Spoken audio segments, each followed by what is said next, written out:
તમને ખબર છે વોટ્સએપ ટાઈપિંગમાં 10 હિડન ટ્રીક છે જે 90% લોકોને ખબર જ નથી.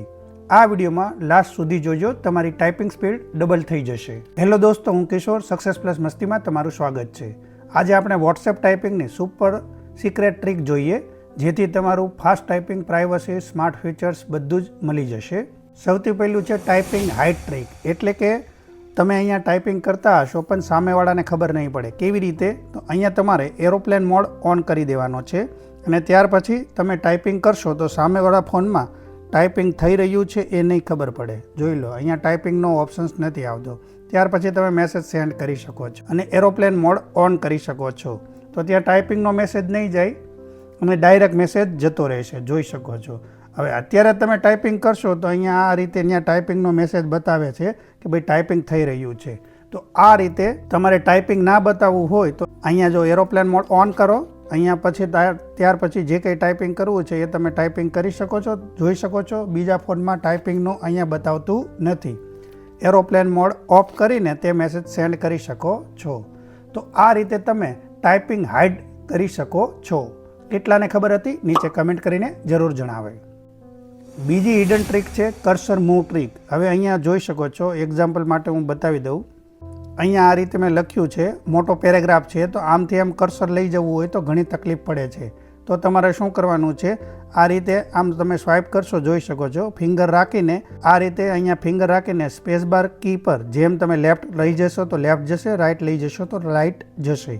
તો આ રીતે તમે તમારા કર્સરને ફેરવી શકો છો, કર્સરને મૂવ કરાવી શકો છો. આ હિડન ટ્રીક છે, ઘણા લોકોને આજે પણ નથી ખબર. ત્રીજી ક્વિક ઇમોજી ઇન્સ્ટન્ટ ટ્રીક. આમાં શું છે? અહીંયા જોઈ શકો છો, હું એક્ઝામ્પલ માટે લવ લખીશ તો અહીંયા સિમ્બોલ આવી જાય છે, પરંતુ આ રીતે આવા સિમ્બોલને આવા ટેક્સ્ટ મોકલવા હોય તો કઈ રીતના? અહીંયા જોઈ શકો છો, લવ લખી દીધા પછી અહીંયા એક સિમ્બોલ આવશે, તેના પર ક્લિક કરશો પછી આ રીતનો અહીંયા સિમ્બોલ જોવા મળશે, તેના પર ક્લિક કરવાનું છે. તો અહીંયા તમે જોઈ શકો છો, અલગ અલગ તમને ઘણા ફીચર્સ અહીંયા જોવા મળી જશે. તે ફીચર્સને અહીંયા તમારે સિલેક્ટ કરી દેશો તો એ મેસેજ જતો રહેશે. જોઈ લીધું. અહીંયા એક્ઝામ્પલ માટે આપણે બીજું બતાવી દઉં. શેડ લખ્યું, શેડ પર ક્લિક કરો, અહીંયા ઓપ્શન્સ આવી જાય છે, આ શેડ. તો અહીંયા જબરજસ્ત રીતે તમે આ રીતે ક્વિક ઇમોજી સેન્ડ કરી શકો છો. હવે આ સેટિંગ્સમાં બધા જ સેટિંગ્સ ક્યાંથી આવશે? સેટિંગ્સની અંદર જાઓ, પ્રેફરન્સ પર ક્લિક કરીને આમાં બધા સેટિંગ્સ છે તે જોઈ લો. હવે અહીંયા તમારે એ ઇમોજીને ચાલુ કરવા માટે અહીંયા ઇમોજી સ્ટીકર એન્ડ ગિફ્ટ્સનો ઓપ્શન છે, તેમાં બધા અનેબલ કરી દેવાના છે, તો તે રીતનો ફીચર્સ જોવા મળી જાય છે. ચોથું છે ક્લિપબોર્ડ હિસ્ટ્રી હિડન ફીચર્સ. અહીંયા તમે જોઈ શકો છો, કોઈ પણને તમારે રોજ રોજ એડ્રેસ મોકલવાનું થતું હોય અથવા તો કોઈ મોટું કોઈ પણ વસ્તુ મોકલવાનું થતું હોય, તમારે બાયોડેટા અથવા તો કોઈ પણ મોટો ટેક્સ રોજને રોજ મોકલવાનું થતું હોય અને તમે કોપી પેસ્ટ કરીને થાકી ગયા છો તો હવે એ કરવાની જરૂર નથી. સિમ્પલ છે. અહીંયા તમે આ ક્લિપબોર્ડનો ઓપ્શન જોવા મળશે. જીબોર્ડ તમારે ડાઉનલોડ કરી લેવાનું છે, ગૂગલનું કીબોર્ડ છે, તેમાં બધા જ ઓપ્શન જોવા મળશે. તો અહીંયા તમારે ક્લિપબોર્ડ પર ક્લિક કરીને એક્ઝામ્પલ માટે આપણે આ વાક્યને આ રીતે અહીંયાથી ડાયરેક્ટ તેના પર ક્લિક કરશો, સેન્ડ થઈ જશે. આ રીતે કોઈ પણ તમારું એડ્રેસ હોય, ઓફિસનું એડ્રેસ, ઘરનું એડ્રેસ અથવા તો કોઈ પણ વસ્તુ તમારે આ રીતે સેવ કરવી હોય તો શું કરવાનું છે? તેના પર ક્લિક કરી રાખવાની, એકવાર કોપી કરવાનું છે. ત્યાર પછી અહીંયા તમને અહીંયા આવી જવાનું છે ક્લિપબોર્ડની અંદર, આને ક્લિપબોર્ડ કહે છે.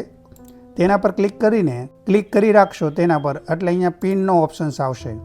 આ રીતે ક્લિક કરી રાખો, પિન કરી દો. પછી આ ક્લિપબોર્ડની અંદર એની ટાઈમ સેવ રહેશે. જોઈ લો, મેં આટલા બધા મેસેજ સેવ કરેલા રાખ્યા છે. ત્યાર પછી અહીંયાથી ક્યારેય પણ તમારે સેન્ડ કરવો હોય તો તમારે કંઈ કરવાની જરૂર નથી, વારે ઘડીએ ટાઈપિંગ કરવાની જરૂર નથી. અહીંયા તમારે ક્લિપબોર્ડમાં આવી જવાનું છે, અહીંયા આ રીતે કરી દેવાનું છે ને સેન્ડ કરી દેવાનું છે. સિમ્પલ રીત છે. તો ક્લિપબોર્ડનો આ ફીચર્સ કેટલાને ખબર હતી? નીચે કમેન્ટ કરીને જરૂર જણાવે. પાંચમો જબરજસ્ત ફીચર્સ છે, અહીંયા જોઈ શકો છો, ટ્રાન્સલેટનો ઓપ્શન્સ ગૂગલવાળાએ એડ કરી દીધો છે. તો અહીંયા તમે ટ્રાન્સલેટ પર ક્લિક કરી દેશો તો આપણે જોઈ શકીએ છીએ કોઈ પણ ભાષામાં ડાયરેક્ટ કોપી પેસ્ટ ટ્રાન્સલેટ કરવાની જરૂર નથી, ડાયરેક્ટ અહીંયાથી થાય છે. કઈ રીતે? એક્ઝામ્પલ માટે હું બતાવી દઉં. અહીંયા તમે કોઈ પણ લેંગ્વેજ લઈ શકો છો, એવું નથી હિન્દી, ગુજરાતી, કોઈ પણ. આપણે અત્યારે ઇંગ્લિશ લઈ લીધી. હવે અહીંયા જોઈ શકો છો, હાઉ આર યુ, હું એમ લખીશ તો અહીંયા ઓટોમેટિક ઉપર ગુજરાતી થઈ જાય છે. જોઈ લો, તે ડાયરેક્ટ સેન્ડ થઈ જશે. આ રીતે તમે કોઈ પણ લેંગ્વેજને કોઈ પણ ભાષામાં મોકલી શકો છો. આપણે અહીંયા ગુજરાતી કરી દીધી, હવે ત્યાં ઇંગ્લિશ કરી દીધી. તો ગુજરાતીમાં ઇંગ્લિશમાં કેમ થાય છે તો આપણે એ પણ પૂછી લઈએ. હાલો, કેમ છો? તો આ રીતે ડાયરેક્ટ થઈ જાય છે, જોઈ શકો છો. અહીંયા હાઉ આર યુ ડુઈંગ, તો એ તમે ડાયરેક્ટ મોકલી શકો છો. તમે ખૂબ સારી રીતે અહીંયાથી કોઈ પણ ભાષામાં કોઈ પણ વ્યક્તિ સાથે આ રીતે વાત કરી શકો છો. અહીંયા તમારે તમારી ભાષા સિલેક્ટ કરી લેવાની છે, સામેવાળો જે ભાષામાં સમજે છે તે ભાષા સિલેક્ટ કરી લેવાની છે. તો આ રીતે સિમ્પલ રીતે તમે તમારી ભાષામાંથી સામેવાળાને એની ભાષામાં વાત કરી શકો છો. છઠ્ઠું જબરજસ્ત ફીચર છે અનડુ ટાઈપિંગ ટ્રીક, એટલે કે એક્સિડન્ટલ ડિલીટ. એટલે એક્ઝામ્પલ માટે અહીંયા મેં કોઈ પણ ટેક્સ્ટ ટાઈપ કરેલા છે તે ભૂલથી અહીંયાથી ઘણીવાર ડિલીટ થઈ જાય છે, પરંતુ પછી યાદ આવે છે કે કામનું છે. તો અહીંયા જોઈ શકો છો અનડુ કરશો એટલે પાછું આવી જશે. ડિલીટ વર્ડ્સ રીડુ કરશો એટલે જતા રહેશે. અનડુ કરશો એટલે પાછા આવી જશે. રીડુ કરશો એટલે જતા રહેશે. તો અનડુ રીડુ આ રીતના કરી શકો છો. કોઈ પણ ટેક્સ્ટ ભૂલથી ડિલીટ થઈ જાય છે તો તેને ફરીવાર પાછા લાવવા માટે અહીંયા અનડુ રીડુનો ઓપ્શન્સ આપેલો છે. તે ખૂબ જ કામનો છે. તમે આ ટ્રીક આજ સુધી વાપરી છે કે નહીં તે મને નીચે કમેન્ટ કરીને જરૂર જણાવો. સાતમો જબરજસ્ત હિડન ફીચર છે text replacement shortcut trick. Super pro feature છે આ. અહીંયા જોઈ શકો છો, મારે કોઈને પણ હેપી બર્થડેનો મેસેજ કરવો પડે છે ઘણીવાર. તો શોર્ટકટ રીતે ટાઈપિંગ કરવું હોય તો કઈ રીતના, અહીંયા જોઈ શકો છો હું લખું છું MANY, પછી અહીંયા આવી જશે ઓટોમેટિક. આ રીતે હું ડાયરેક્ટ સેન્ડ કરી શકું છું. જય શ્રી કૃષ્ણ કેવું છે તો JSK ખાલી હું ટાઈપ કરીશ તો ઓટોમેટિક અહીંયા આવી જશે, ડાયરેક્ટ થઈ જશે. હર હર મહાદેવ લખવું છે તો અહીંયા હું HAR લખીશ તો આવી જશે. તો આ રીતે તમે શોર્ટકટ વર્ડ્સ કેવી રીતના અહીંયા ટાઈપ કરી શકો છો ચાલો એ બતાવી દઉં. જે તમે રોજ ઉપયોગ કરો છો તેને શોર્ટકટ રીતે સેવ કરી શકો છો. કઈ રીતે? અહીંયા સેટિંગ્સમાં જાઓ, ત્યાર પછી અહીંયા ડિક્શનરીનો ઓપ્શન જોવા મળી રહ્યો છે. ડિક્શનરી પર ક્લિક કરો. અહીંયા પર્સનલ ડિક્શનરીનો ઓપ્શન છે. ઓલ લેંગ્વેજ સિલેક્ટ રાખજો, નહીં તો તમે જે લેંગ્વેજ અહીંયા સિલેક્ટ રાખશો તો તે લેંગ્વેજ હશે ત્યારે જ કામ કરશે. તો એના કરતાં બેટર છે ઓલ લેંગ્વેજ પર સિલેક્ટ કરો. ત્યાર પછી અહીંયા એક્ઝામ્પલ માટે ગુડ મોર્નિંગ છે તો અહીંયા તમારે જે મેસેજ અહીંયા ટાઈપ કરાવવો છે તે મેસેજને અહીંયા તમારે ટાઈપ કરાવી શકો છો. ખૂબ જ મોટો હોય તો પણ ચાલશે, કોઈ પ્રોબ્લેમ નથી. અને અહીંયા શોર્ટકટ સેટ કરી શકો છો. GM શોર્ટકટ ખાલી GM લખીશ તો ત્યાં ઓટોમેટિક જેમ આવતું હતું તેમ આવી જાય છે. અહીંયા જોઈ શકો છો હર હર મહાદેવ લખ્યું હતું તો મેં HAR શોર્ટકટમાં અહીંયા નીચે શોર્ટકટ લખવાનું છે, ઉપર તમારે જે મેસેજ મોકલવો હોય તે અહીંયા ટેક્સ્ટ ટાઈપ કરી દેવાના છે. અહીંયા જોઈ શકો છો આપણે જય શ્રી કૃષ્ણમાં JSK હતા તો નીચે શોર્ટકટ, ઉપર મેસેજ ટાઈપ કરી દીધો છે. એકવાર મેસેજ ટાઈપ કરી દીધા પછી અહીંયા પ્લસ પર ક્લિક કરીને અહીંયા તમે બીજું પણ કાંઈ ટાઈપ કરી શકો છો. ત્યાર પછી તમે અહીંયા આવીને GM લખશો તો ઓટોમેટિક આવી જાય છે. જોઈ લો, આ રીતે તમે સેન્ડ કરી શકો છો. તો આ રીતે ટેક્સ્ટ રિપ્લેસમેન્ટ શોર્ટકટ કીનો ઉપયોગ કરી શકો છો. ખૂબ જ સુપર પ્રો ફીચર્સ છે. તો ઘણા લોકોને આ નહોતી ખબર, તો આનો યુઝ કરો, ખૂબ જ મજા આવી જશે. આઠમો જબરજસ્ત ફીચર છે સ્વાઇપ ટાઈપિંગ. અહીંયા જોઈ શકો છો હું અહીંયા મારી આંગળીને ઉઠાવ્યા વગર અહીંયા હું કોઈ પણ ટાઈપિંગ કરું છું.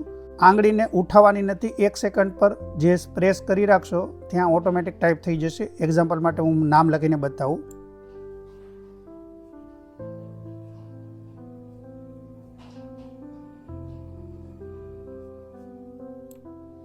જોઈ લીધું, અહીંયા મારું નામ આવી ગયું છે.